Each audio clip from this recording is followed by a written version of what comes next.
Siomai, aba, halika na at atin na itong kainin. Lalo na't maraming ilalagay na toyo.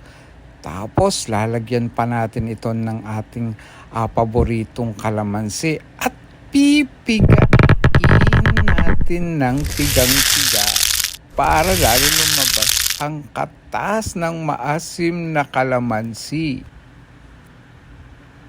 At eto na, mukhang gutom na. Pero kailangan munang mag-video.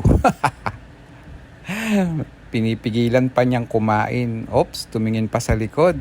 At unang subo. Tingnan natin ang unang subo. Oops, nahihiya pa. Ay, kinain ng buo. Oh, nguya! Oh, yan. Oh, ano, ang hanghang. Inom ng gulaman.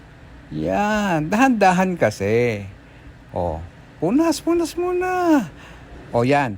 Relax lang. Yan. Ganyan dapat. Oh, kalahati lang ha. Huwag bubuuin self. Mahiya, naka-video. Yan. Very good, self. Oh, hindi ngayon. Oh, tatawa-tawa ka. Smile mo na. Para naman for the video. Yan, very good.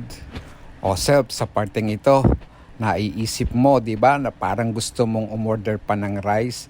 Kaya lang, iniisip mo, pag uwi mo, kakain ka ulit ng rice, kaya pinigilan mo. Uminom na lang ng gulaman. Inisip ko tuloy, mula dito sa Cubao hanggang sa bahay, tumambling-tambling na lang kaya ako. Para pagdating ko sa bahay, gutom na ulit ako.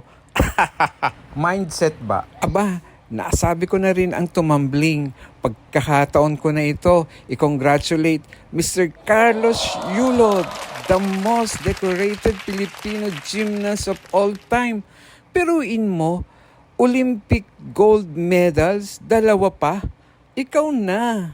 Iba ka talaga. Gusto na nga kitang maging kapatid eh. Baka naman makalibre ako ng isang anli dyan.